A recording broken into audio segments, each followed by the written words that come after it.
Very good morning everyone. So friends, आज हमारे glossary of literary terms by M H Abrams का day 9 है। सो आइए आज हम नेक्स्ट टर्म की बात करते हैं। नेक्स्ट है हमारा expressionism. Expressionism is a German movement in literature and other arts that existed around the First World War years and was a revolt against the artistic and literary tradition of realism, both in subject matter and in style. So expressionism हमारा क्या था? ये एक German movement था। किसमें? In literature और other arts में। और ये एग्जिस्टेंस में कब था? ये अराउंड फर्स्ट वर्ल्ड वॉर।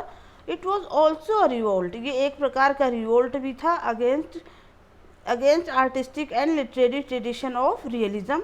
अगर हम हिस्टोरिकल कॉन्टेक्स्ट की बात करते हैं, so it was at its height between 1910 and 1925। ये अपने हाइट पे कब था? 1910 और 1925 के बीच में। That is in the period just before, during and after World War First, and began to flag by 1925 and was finally suppressed in Germany by the Nazis in the early 1930s. सो ये finally suppressed किसके द्वारा किया गया है? Nazis के द्वारा, Germany में early 1930s में। It has continued to exert influence on English and American as well as European art and literature. The Expressionists were influenced by artists and writers who had in various ways departed from realistic depiction of life and world and incorporated in their art visionary or powerful emotions, states of mind that are expressed and transmitted by means of distorted representations of the outer world. सो जो expressionist थे वो artist और writers के द्वारा influenced हुए थे। अगर हम प्रिकर्सर की बात करते हैं, तो कौन कौन से प्रिकर्सर है? द प्रिकर्सर्स इन पेंटिंग वो Vincent van Gogh, Paul Gauguin and the Norwegian Edvard Munch, whose The Cry 1894, depicting against a bleak and stylized background a tense figure with a contorted face uttering a stream of pure horror, is often taken to epitomize what became the expressionist mode. और अगर हम major literary precursors की बात करते हैं, so prominent among the literary precursors of the movement in the 19th century were the French poets Charles Baudelaire and Arthur Rimbaud, the Russian novelist Fyodor Dostoevsky, the German philosopher Friedrich Nietzsche, and above all the Swedish dramatist August Strindberg. It can also be seen in the poetry of Allen Ginsberg and other beat writers. ये expressionism जो है हमें other किसके poetry में देखने को मिलता है? एलन गिन्सबर्ग और बीट राइटर्स की पोइट्री में भी, और in the prose fiction of Samuel Beckett, Kurt Vonnegut, JR Joseph Heller and Thomas Pynchon, and in a number of films manifesting the distorted perceptions and fantasies of disturbed characters by such directors as Ingmar Bergman, Federico Fellini and Michelangelo Antonioni. अगर हम features की बात करते हैं, so the expressionist artist और writer undertakes to express a personal vision. इन्होंने अपने personal vision को लिया हुआ है, यूजुअली ए ट्रबल्ड और tensely emotional vision of human life and human society. This is done by exaggerating and distorting what, according to the norms of artistic realism, are objective features of the world, and by embodying violent extremes of mood and feeling.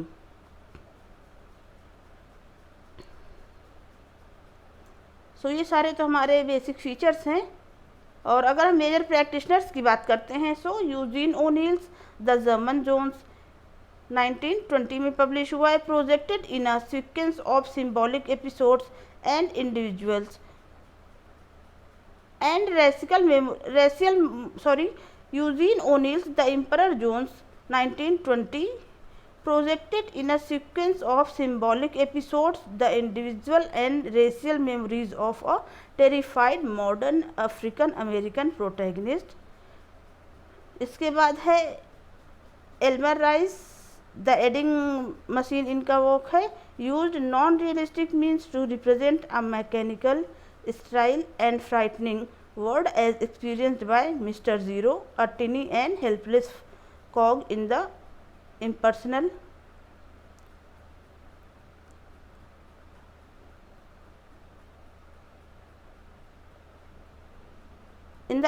system of big business.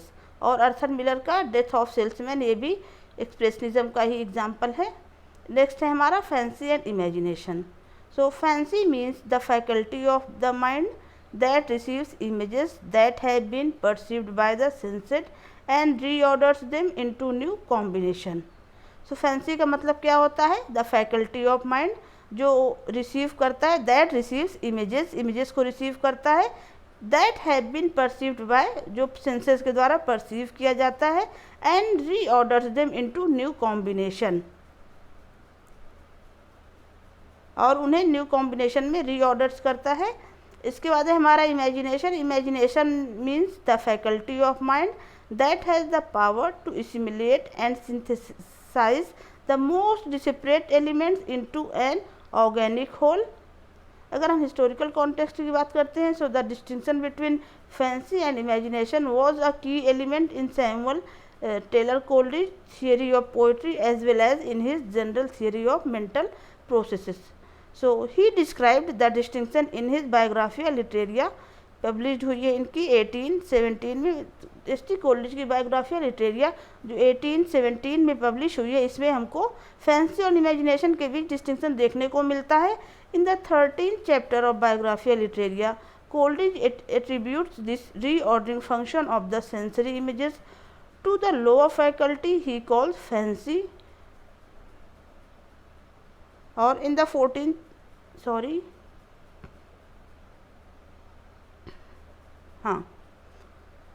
14th chapter, Coleridge adds that the imagination is a synthetic or assemblistic power.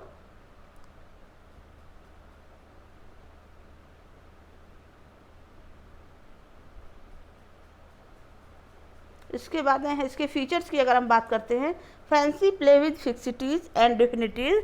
It is a mode of memory emancipated from the order of time and space. To Coleridge, fancy is a mechanical process which receives the elementary images, the fixities and definities which come to it ready-made from the senses. So fancy कैसे आती है?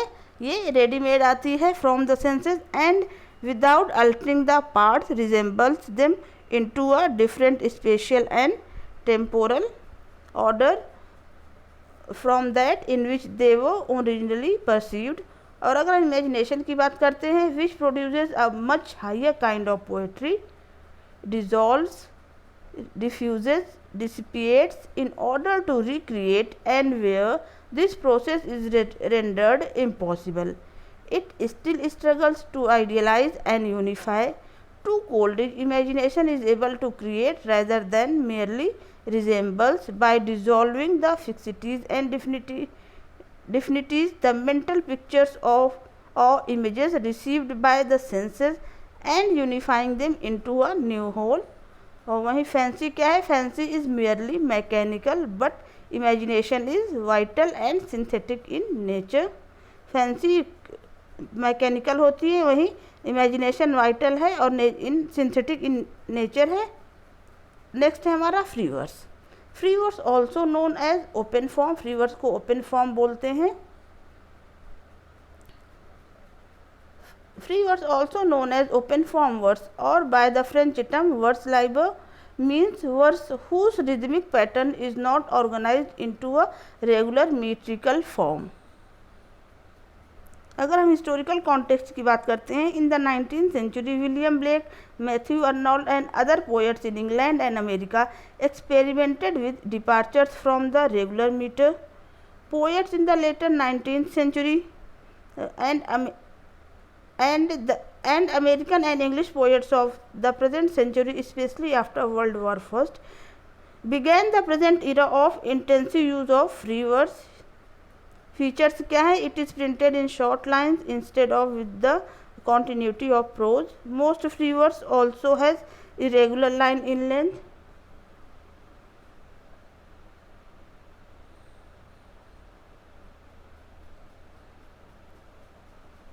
They either lack rhyme or else use it only sporadically. So free verse क्या होता है?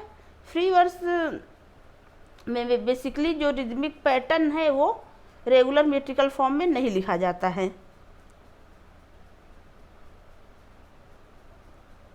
अगर हम major practitioner की बात करते हैं तो an approximation occurs in King James translation of the Bible, psalms and song of Solomon.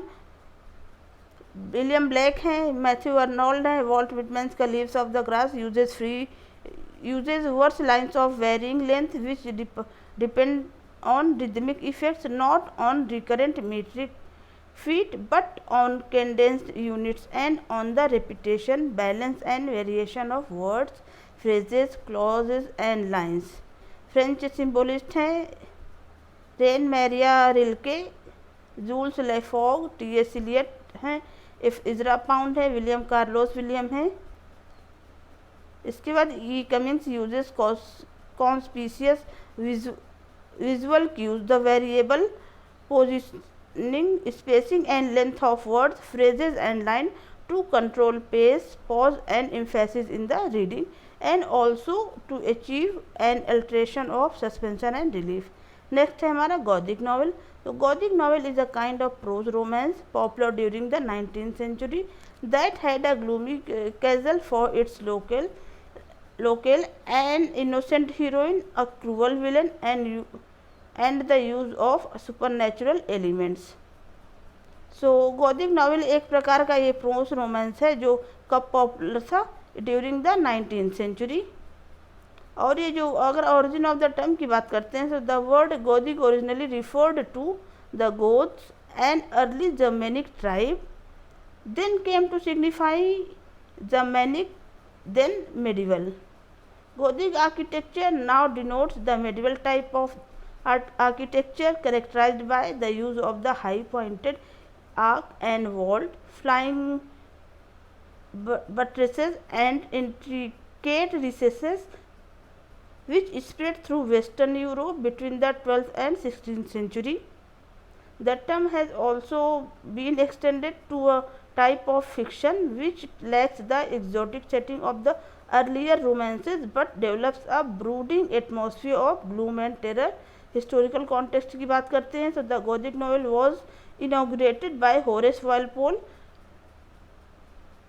The Castle of Otranto, a Gothic story. So Gothic novel किसके द्वारा इनॉग्रेट की गई है? होरेस वॉलपोल के वर्क इसमें इनॉग्रेट हुई है, the Castle of Otranto a Gothic story में. The genre was very popular during the 19th century and was mostly set in Catholic countries such as Italy और Spain. So ये during 19th century ये genre बहुत ही ज़्यादा popular था और ये ज़्यादातर मोस्टली कहाँ सेट हुआ है? कैथोलिक कंट्रीज जैसे कि इटली और स्पेन में. There have been feminist readings of many of Gothic novels and how the features of the novels are a result of the suppression of female sexuality or a challenge of the gender hierarchy and values of male dominated culture, as in The Mad Women in the Attic by Sandra Gilbert and Susan Gubber. Ellen Moers has coined the term female Gothic. Female Gothic term किसके द्वारा coin किया गया है? Elon Morse के द्वारा. The Gothic style has been appreciated by post colonial writers like Atwood and Naipaul, giving rise to term post colonial Gothic. ये Gothic style जो है हैज़ बीन अप्रोप्रिएटेड बाय, ये अप्रोप्रिएट की गई है किसके द्वारा? पोस्ट कोलोनियल राइटर्स के द्वारा, जैसे कि एटवुड हैं और नेपॉल हैं. इन्होंने giving rise to the term, इस टर्म को बढ़ावा दिया है पोस्ट कोलोनियल गोथिक. अगर हम फीचर्स की बात करते हैं तो pros fiction mostly set in Catholic country during the middle ages.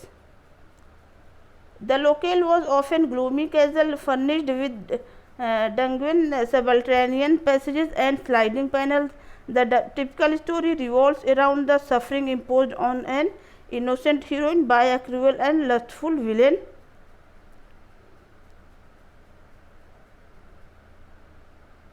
और अगर हम मेजर प्रैक्टिशनर और टेक्स्ट की बात करते हैं तो विलियम वेकफोर्ड का वेथिक है, पब्लिश्ड 1786।